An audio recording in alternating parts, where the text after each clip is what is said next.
Good morning. We've opened up the reporter's notebook again, and we're going to take a look at the National Center for Missing and Exploited Children to find out how useful they are to families of children who are missing.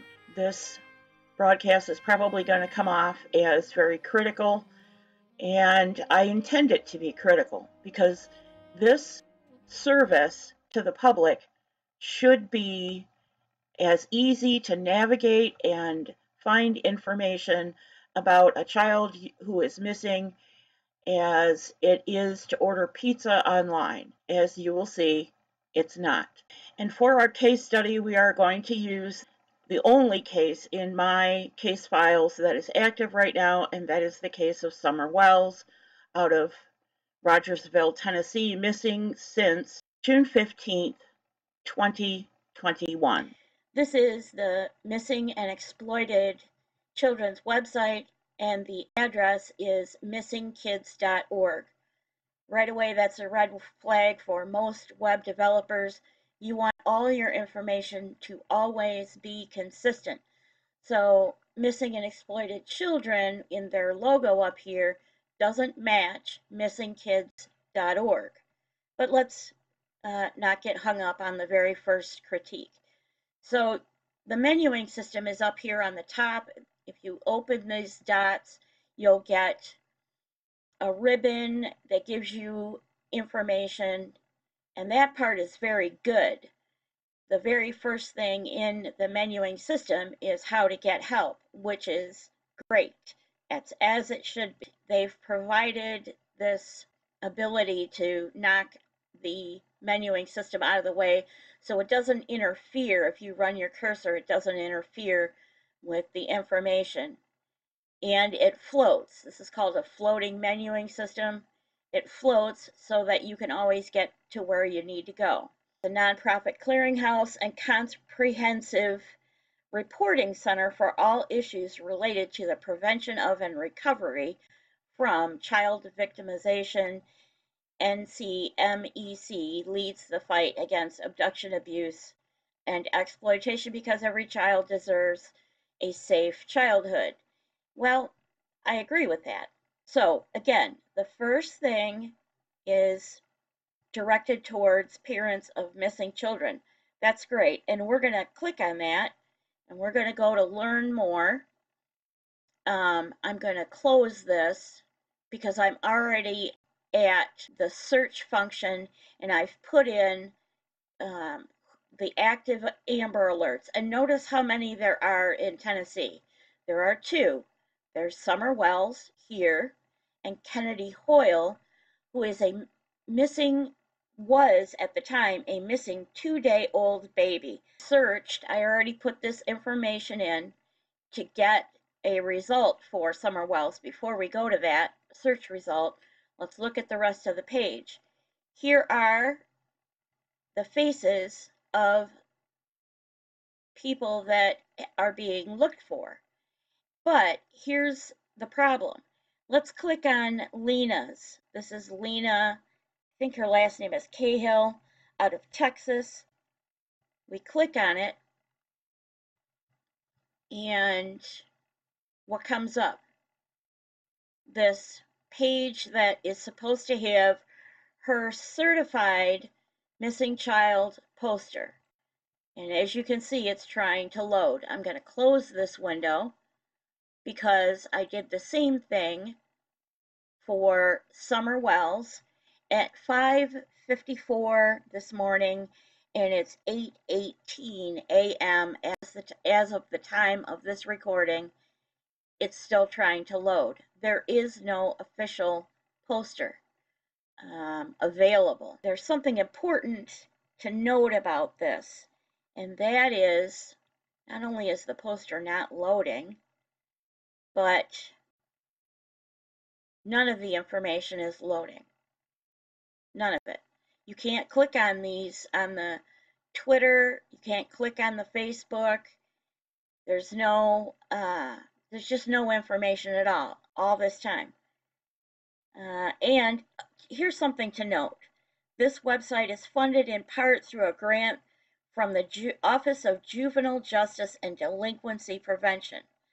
And that is a U.S. department, and we're paying for it, and yet it's not working.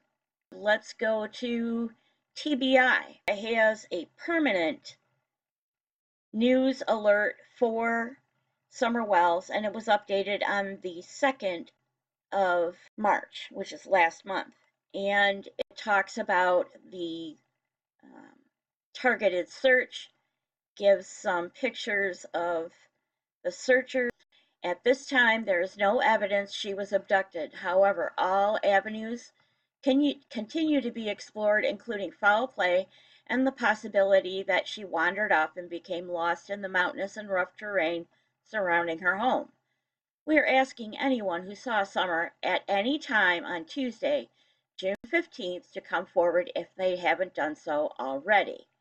We appreciate the public's ongoing interest in this case and urge anyone with credible information to call 1-800-TBI-FIND. They are the agency that's the clearinghouse for information, Tennessee Bureau of Investigation.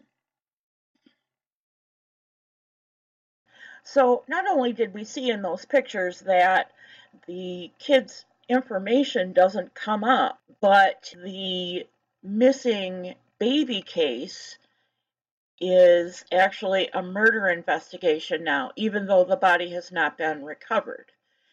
Now, there is one good thing I want to talk about.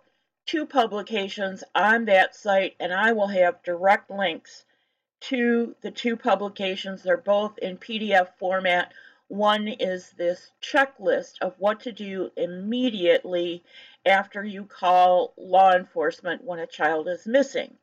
And then the other one is this 114-page booklet on everything you should do during your child being missing during the first 48 hours and after. And this booklet is written for parents by parents of missing children. It has advice on everything from media relations to who to contact in your state. It's an outstanding publication.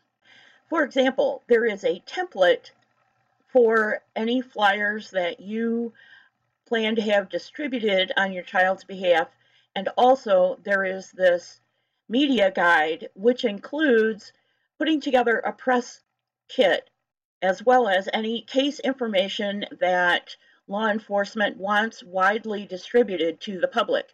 Vehicle information, suspect description, those kinds of things. You should have that available and updated on a regular basis to keep the press informed. Let's take a look at the Summer Wells website to see if that kind of thing has been done. And the first thing we see is this gigantic banner right here that if we go to the home page, I can illustrate to you why this is such a problem. So it doesn't matter what operating system you're on, whether it's iOS or Android or a desktop, this website is all written over each other. In other words, each section, you can't read this. Oops. And then that ginormous banner pops up. You can't read any of this. It's not useful. And if we look at this, we have the menuing system right up on top, and that's where it should be. All of this and all of this is taking up room in this top banner that doesn't need to be there because you have all of it in a menuing system where people expect it to be. So we're looking for media information. We're looking for a press packet, and what we find on this page as the banner covers it up is approved media, resources, and news contact information, but there's no press packet here. There's videos, there's news stories, which is all good stuff. You want that kind of thing, but not in this section. When you're a news organization, you're going to go to media and you're going to look for a submenu that says press releases or press information or press packet. That's not what's here. So let's try see all contacts just to see if we get any further. The contact with this banner covering stuff up, the very first thing you see is TBI. Well, you have that up here already, so that's redundant. And then you have the private investigative firm, the man and woman who have done investigation on this case pro bono, but they have wanted to stay in the background. So why is their information even listed? Shouldn't be. It should be TBI only. So then you have, again, Tim Mullen's email address for this page as the media contact, but nowhere do you have a press package.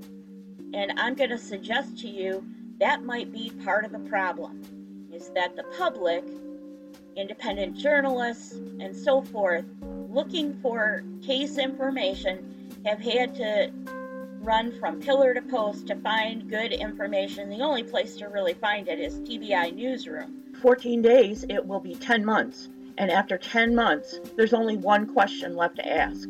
And that is up on the screen. I'm sorry I don't have better news for you. But I do have some news for you.